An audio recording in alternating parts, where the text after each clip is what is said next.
I do not find that the repetition of an important word a few times, say 3 or 4 times in a paragraph, troubles my ear if clearness of meaning is best secured thereby.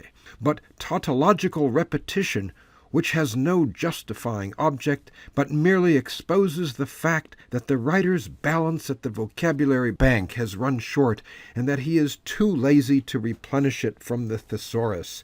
That is another matter. It makes me feel like calling the writer to account.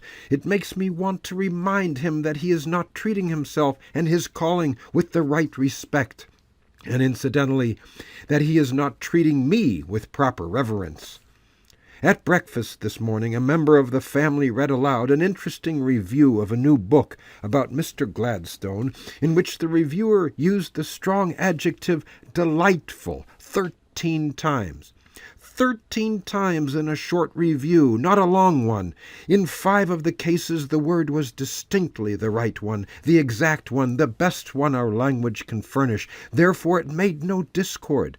But in the remaining cases it was out of tune. It sharped or flatted one or the other every time, and it was as unpleasantly noticeable as is a false note in music. I looked in the thesaurus, and under a single head I found 4 words which would replace the true notes the false ones uttered by 4 of the misused delightfuls. And of course, if I had hunted under related heads for an hour and made an exhaustive search, I should have found right words, to a shade, wherewith to replace the remaining delinquents. I suppose we all have our foibles. I like the exact word, the clarity of statement, and here and there a touch of good grammar for picturesqueness. But that reviewer cares only for the last mentioned of these things. His grammar is foolishly correct, offensively precise. It flaunts itself in the reader's face all along, and struts and smirks and shows off, and is in a dozen ways irritating and disagreeable.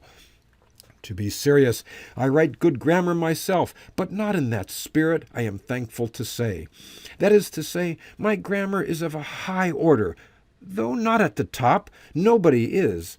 Perfect grammar, persistent, continuous, sustained, is the 4th dimension, so to speak. Many have sought it, but none has found it.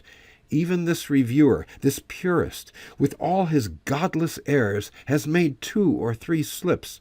At least I think he has. I am almost sure, by witness of my ear, but cannot be positive, for I know grammar by ear only, not by note, not by the rules. A generation ago I knew the rules, knew them by heart, word for word, though not their meanings, and I still know one of them, the one which says, oh, never mind, it will come back to me presently. This reviewer seems to know, or seems even to know, or seems to know even, how to put the word even in the right place, and the word only too.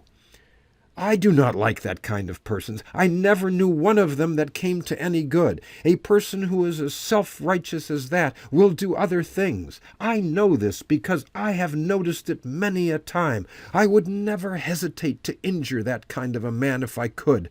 When a man works up his grammar to that altitude, it is a sign. It shows what he will do if he gets a chance. It shows the kind of disposition he has. I have noticed it often. I knew one once that did a lot of things. They stop at nothing. But anyway, this grammatical coxcomb's review is interesting, as I said before, and there is one sentence in it which tastes good in the mouth. So perfectly do the last 5 of its words report a something which we have all felt after sitting long over an absorbing book. The matter referred to is Mr. Gladstone, Boswellicized conversations, and his felicitous handling of his subject. I quote, "One facet of the brilliant talker's mind flashes out on us after another till we tire with interest." Oh, that is clearly stated. We recognize that feeling. In the morning paper, I find a sentence of another breed. There had been no death before the case of Cornelius Lean, which had arisen and terminated in death since the special rules had been drawn up. By the context I know what it means, but you are without that light, and will be sure to get out of it a meaning which the writer of it was not intending to convey.